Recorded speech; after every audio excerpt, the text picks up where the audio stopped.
ನೋಡಿ, ಈಗ ನಾವು ನಿಜವಾದ ನಾಮಚಲಮೆ ಕಾಡನ್ನ ತೋರ್ಸೋಕ್ಕೆ ಹೋಗ್ತಾ ಇದ್ದೇನೆ. ನೋಡಿ, ರೈತರೆಲ್ಲ ಈ ಹಸುಗಳು, ಎಮ್ಮೆ, ಕುರಿಗಳನ್ನು, ಮೇಕೆಗಳನ್ನು ಹೊಡ್ಕೊಂಡು ರೋಡಲ್ಲೇ ಹೋಗ್ತಿರ್ತಾರೆ. ಸ್ವಲ್ಪ ನಿಧಾನವಾಗಿ ಈ ಭಾಗದಲ್ಲಿ ಓಡಾಡೋರು ಸ್ವಲ್ಪ ನಿಧಾನವಾಗಿ ಗಾಡಿಗಳನ್ನು ಓಡಿಸಿ.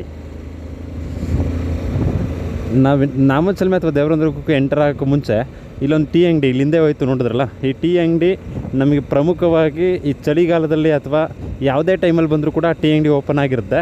ಬಟ್ ಇವತ್ತು ಯಾಕೋ ಓಪನ್ ಆಗಿಲ್ಲ.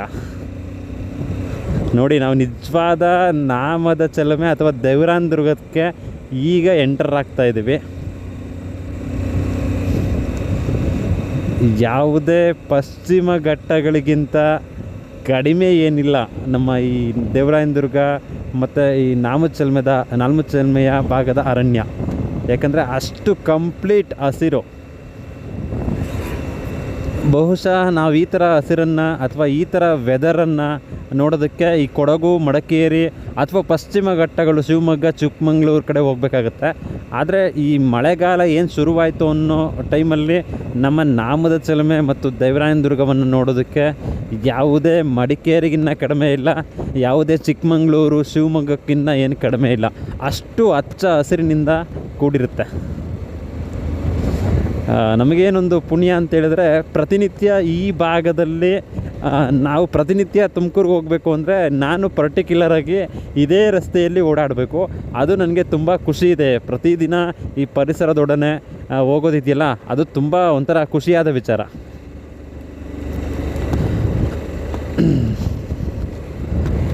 ಎಸ್, ಇಲ್ಲೇನು ನೋಡ್ತಾ ಇದ್ದೀರಾ ನೋಡಿ, ನೀವಿಲ್ಲಿ ಲೆಫ್ಟಿಗೆ ಹೋದರೆ ದೇವರಾಯನದುರ್ಗಕ್ಕೆ ಹೋಗ್ತೀರಾ, ಜೊತೆಗೆ ರೈಟ್ಗೆ ಹೋದರೆ ನೀವು ತುಮಕೂರಿಗೆ ಹೋಗ್ತೀರಾ.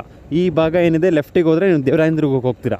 ಎಸ್, ನೋಡಿ, ಇಡೀ ಕಂಪ್ಲೀಟ್ ಮರಗಳು ರಸ್ತೆಗಳನ್ನು ಹೊದಿಕೆಗಳ ರೀತಿಯಲ್ಲಿ ಆವರಿಸಿದ್ದಾವೆ. ಏನು ನೀವು ಸ್ವಲ್ಪ ಬಿಸಿಲಿದ್ದಾಗ ಬಂದಿದ್ದರೆ ಗೊತ್ತಾಗಿರ್ತಿತ್ತು ನಿಮಗೆ. ಈ ರಸ್ತೆಯುದ್ದಕ್ಕೂ ಏನೋ ಒಂದು 4-5 ಕಿಲೋಮೀಟರ್ಗಳ ಉದ್ದ ಏನಿದೆ, ಇಲ್ಲಿ ಕಂಪ್ಲೀಟಾಗಿ ರಸ್ತೆ ಮುಚ್ಚಿ ಹೋಗಿದೆ. ಅಂದರೆ ಅಷ್ಟು ಕಂಪ್ಲೀಟ್ ನೆರಳಿನಿಂದ ಇದೆ. ಆಮೇಲೆ ಈ ಭಾಗದಲ್ಲಿ ಓಡಾಡಬೇಕಾದ್ರೆ ಈ ನಮಗೊಂಥರ ಕೂಲ್ ವೆದರ್, ಸಕ್ಕತ್ತಾಗಿರುತ್ತೆ ವೆದರ್ ಮಾತ್ರ.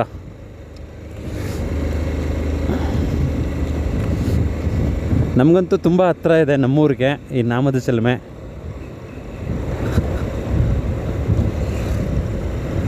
ಇಲ್ಲಿ ಪ್ರತಿನಿತ್ಯ ನಮ್ಮ ತುಮಕೂರು ಮತ್ತು ಅಕ್ಕಪಕ್ಕದಿಂದ ಬಂದು ಫೋಟೋಶೂಟ್ ಮಾಡ್ತಾ ಇರ್ತಾರೆ.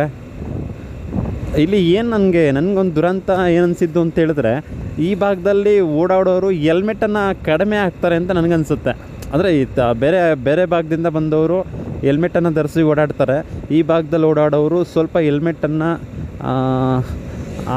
ಹಾಕೋದು ಕಡಿಮೆ ಅಂತ ನಾನು ನೋಡಿರೋದು ಪರ್ಟಿಕ್ಯುಲರಾಗಿ. ಎಸ್, ನೋಡಿ ಎಷ್ಟು ಜನ ಬಂದಿದ್ದಾರೆ ನಾಮದ ಚಲಮೆ ನೋಡೋಕ್ಕೆ. ನೋಡಿ ಎಷ್ಟು ಜನ ಇದ್ದಾರೆ, ಬರ್ತಾರೆ ಅಂತ ಹೇಳಿದ್ರೆ. ಇಲ್ಲಿ ಏನೊಂದು ನಮ್ಮ ನಾಮದ ಚಲಮೆ ಭಾಗದಲ್ಲಿ ಏನೊಂದು ಸಮಸ್ಯೆ ಅಂತ ಹೇಳಿದ್ರೆ, ನೀರಿನ ಕೊರತೆ ಅಷ್ಟೇ. ನೀರಿತ್ತು ಅಂದಿದ್ರೆ ಎಷ್ಟು ಒಳ್ಳೆ ಪ್ರವಾಸಿ ತಾಣ ಆಗೋಗಿರೋದು.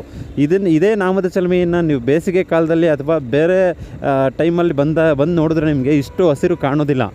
ಆದರೆ ಈ ಮಳೆಗಾಲ ಏನು ಶುರುವಾಗ್ತಿದೆಯಲ್ಲ, ಈ ಮಳೆಗಾಲ ಜೂನ್, ಜುಲೈ, ಆಗಸ್ಟ್, ಸೆಪ್ಟೆಂಬರ್, ಈ ಅವಧಿಯಲ್ಲಂತೂ ನಮ್ಮ ಇಡೀ ನಾಮದ ಚಲಮೆಯನ್ನು ಹಚ್ಚ ಹಸಿರಿನಿಂದ, ಒಳ್ಳೆ ಹಚ್ಚ ಹಸಿರಿನ ಸೀರೆಯ ರೀತಿ ಇಡೀ ನಮ್ಮ ನಾಮದ ಚಲಮೆ ಮತ್ತು ದೇವರಾಯನದುರ್ಗದ ಭಾಗ ಕಾಣಿಸ್ತಾ ಇರ್ತದೆ.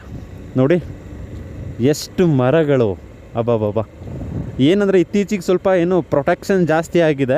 ಅಂದರೆ ಇಲ್ಲಿ ಸ್ವಲ್ಪ ಮುಂಚೆ ಕಂಪೇರ್ ಮಾಡಿದ್ರೆ ಈಗ ಮರಗಳನ್ನು ಕಡಿಯೋದು ಅಥವಾ ಇಲ್ಲಿ ಮರಗಳನ್ನು ನಾಶ ಮಾಡೋದು ತುಂಬ ಕಡಿಮೆ ಆಗಿದೆ. ಯಾಕಂದರೆ ಅರಣ್ಯ ಇಲಾಖೆಯವರು ಅಥವಾ ಇಲ್ಲಿನ ಪೊಲೀಸ್ ಸಿಬ್ಬಂದಿಗಳಾಗಿರ್ಬೋದು, ಇವರೆಲ್ಲ ಇದರ ಬಗ್ಗೆ ರಕ್ಷಣೆಯನ್ನು ಮಾಡ್ತಾ ಇದ್ದಾರೆ ಇತ್ತೀಚೆಗೆ.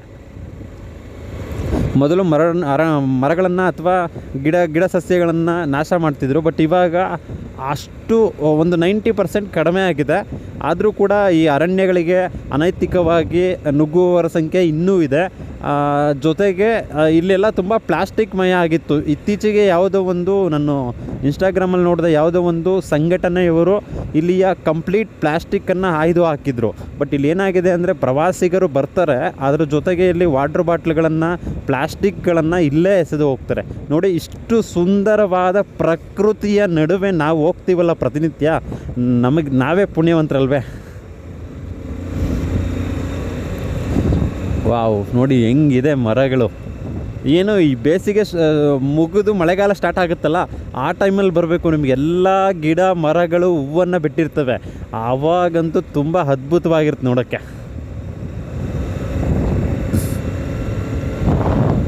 ನೋಡಿ ಹೇಗಿದೆ. ನೋಡಿ, ಗಿಡ ಮರಗಳಿದ್ದ ಕಡೆ ಮನುಷ್ಯನಿಗೆ ಆಗುವಷ್ಟು ಆನಂದ ಎಷ್ಟು ಅಂತ ಹೇಳಿದ್ರೆ ಅದನ್ನು ಹೇಳ್ತಿರೋದು. ಅಷ್ಟು ಆನಂದ ಆಗುತ್ತೆ ಈ ಗಿಡ ಮರಗಳನ್ನು ಅಥವಾ ಹಸಿರಿನ ಜೊತೆ ನಾವು ಇದ್ದಾಗ.